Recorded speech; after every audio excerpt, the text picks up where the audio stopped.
Hola, buenas, bienvenidos nuevamente. Mi nombre es Elkin Chacón, el de mi compañera es Ángela Calderón y el día de hoy abordaremos el tema del protocolo 802.11 para conexión de redes de tipo inalámbricas. Este protocolo, entramos un poco en su definición. Este protocolo es el que rige, el que maneja, codifica los estándares que son para la mejora y aumentan el rendimiento y alcance inalámbrico. Estos estándares cabe destacar que están globalizados y que son muy fuertes, y parte del éxito tan grande que han tenido es porque su aparición se hace más o menos desde el año 1990. En la década del 90 empiezan a aparecer y de hecho fueron los primeros. Entonces mucho de eso se debe también al éxito que tiene, ya que pues fueron pioneros en esto. A lo largo del tiempo se han venido desarrollando por parte de fabricantes diferentes tipos de dispositivos para que equipos de cómputo puedan acceder a la red inalámbrica. Uno de los primeros, si no el primer dispositivo, fue el adaptador tipo PCI.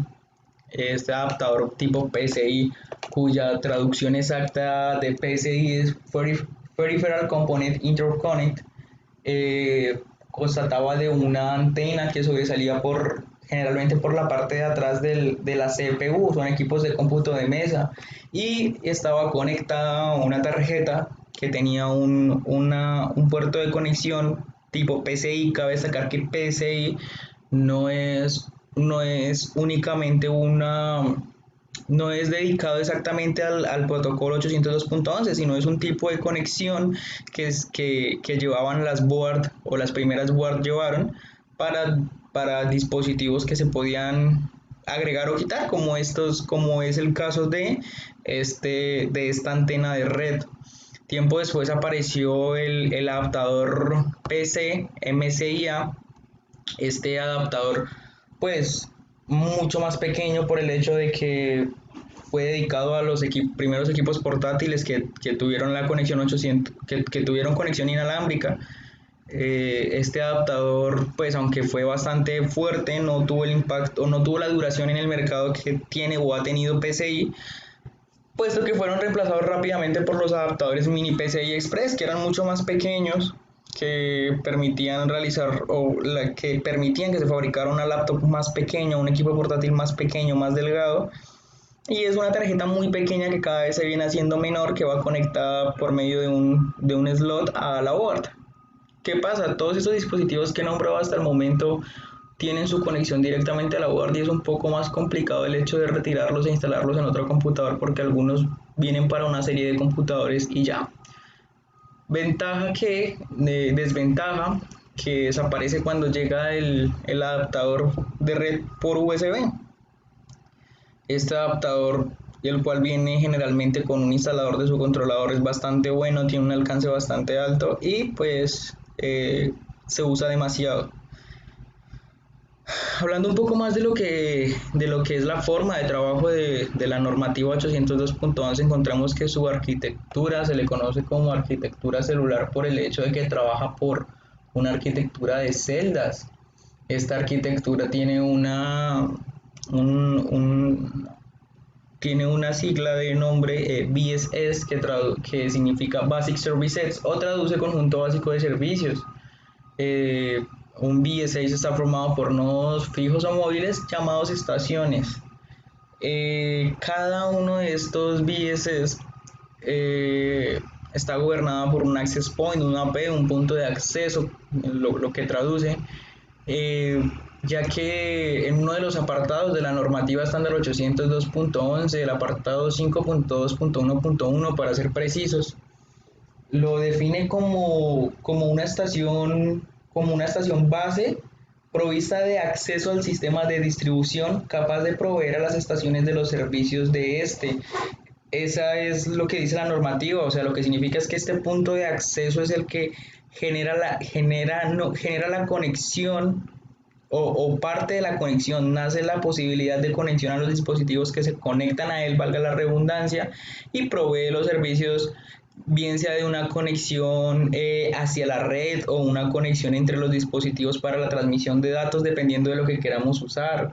pues sirve para interconectar la red de área local o otra red LAN que sea diferente, puede ser con un tipo de red diferente, 802X.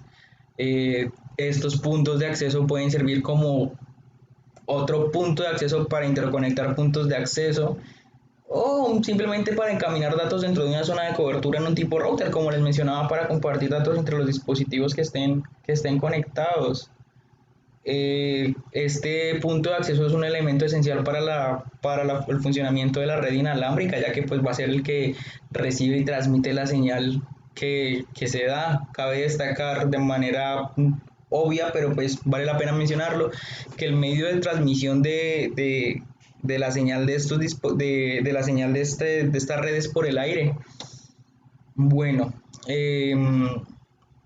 un poco más adentro de la arquitectura o de la conexión inalámbrica que se puede generar, encontramos dos tipos, que está la red de infraestructura, que esta red de infraestructuras como las que le acabo de mencionar por medio de un punto de acceso, y otra es la ad hoc. Esta ad hoc un modo de función de trabajo donde la conexión está dada únicamente entre dos dispositivos de forma inalámbrica, sin un punto de acceso. Eso es lo que quiere decir ad hoc. Bueno, continuemos ya a las capas, al modo de trabajo que presentan las capas de 802.11.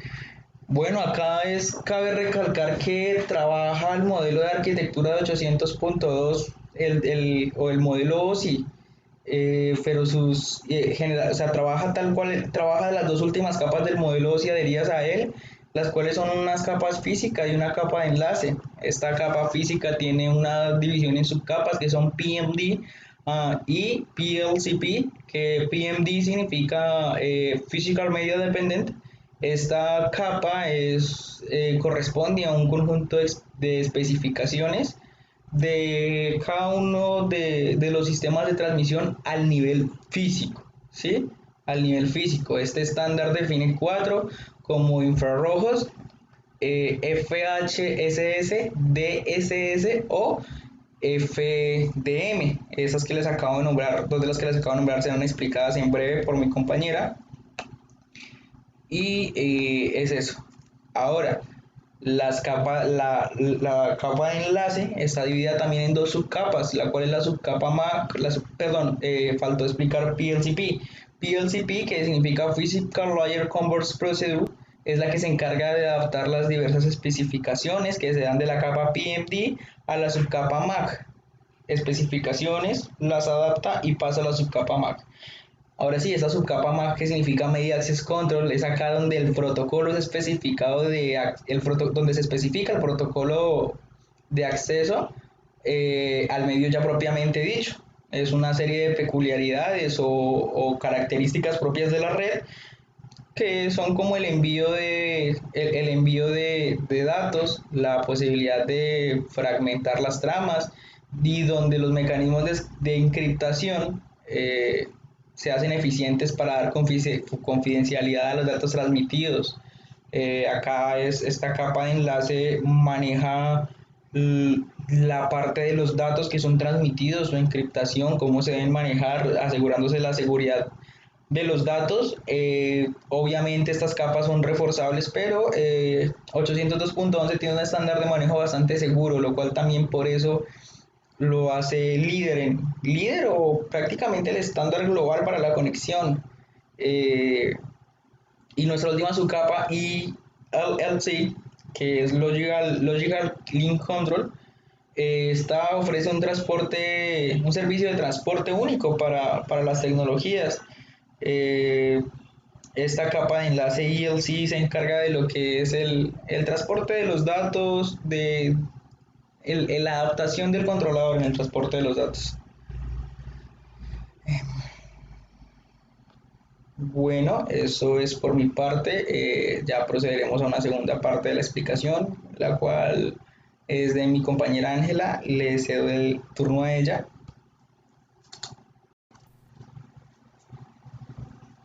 Pues Bueno, continuando, el espectro ensanchado por salto de frecuencia o FHSS. Dice que es una técnica de modulación en espectro ensanchado donde la señal se emite sobre una serie de radiofrecuencias aparentemente aleatorias, saltando de frecuencia en frecuencia sincrónicamente con el transmisor. Eso quiere decir pues que permite transmitir o consiste en transmitir una parte de la información en una determinada frecuencia durante un intervalo de tiempo llamado dwell time o tiempo de permanencia, que debe ser inferior a los 400 milisegundos. Pasado este tiempo se cambia la frecuencia de emisión y se sigue transmitiendo a otra frecuencia. El orden de los saltos en frecuencia se determina según una secuencia pseudo-aleatoria almacenada en unas tablas y que tanto el emisor y el receptor deben conocer. Esta técnica también utiliza la zona de los 2.4 GHz, la cual organiza en 79 canales con una ancha banda de 1 MHz cada uno. El número de saltos por segundo es regulado por cada país. Ahora bien, el espectro ensanchado por secuencia directa o DSS dice que es uno de los métodos de codificación de canal en espectro ensanchado para transmisión de señales digitales sobre ondas radiofónicas que más se utiliza. Bueno, en esta técnica se genera un patrón de bits redundante para cada uno de los bits que compone la señal. Cuanto mayor sea este patrón de bits, mayor será la resistencia de las señales a las interferencias. El estándar IEEE 802.11 recomienda un tamaño de 11 bits, pero el óptimo es de 100. Dice que la secuencia de bits utilizadas para modular los bits se conoce como secuencia Barker o código Barker, que también puede ser llamado código de dispersión o pseudo ruido.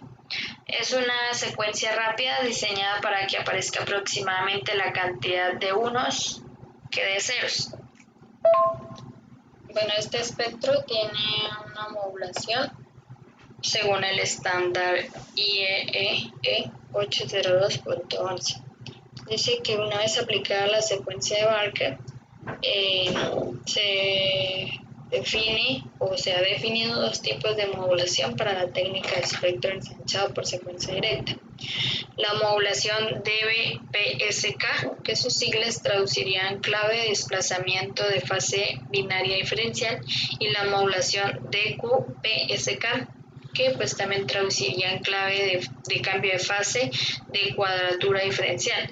Dice que proporcionan una velocidad de transferencia de 1 y 2 megapíxeles respectivamente. Pero en 1998 esta modulación se cambió, pues ya que se quería lograr los 11 megapíxeles. Algunas personas propusieron al estándar IEEE otro estándar llamado CCK, Complementary Code Keying, que traduciría codificación de código complementario. Dice que en lugar de utilizar el código de Barker, se usa una serie de códigos llamados secuencias complementarias. Como se tienen 64 palabras de código únicas que se pueden usar para codificar la señal, se pueden representar hasta 6 bits por cualquier palabra de código en particular. La palabra de código CCK es modulada en DQPSK usando radios wireless DSSS en 2 megapíxeles. Esto se utiliza 2 bits de información para codificar cada símbolo. Es mucho más difícil discernir cuál de las 64 palabras de código está viniendo a través del aire, con lo cual la decodificación es más compleja, pero también el diseño del receptor de radio es significativamente más complejo. Bueno, siendo esto todo, muchas gracias. Esperamos haberles dado una explicación buena y completa de lo que es el protocolo 802.11. Obviamente es un tema que abarca muchísimo más. Son años y años de de desarrollo de este protocolo. Muchísimas gracias, hasta la próxima.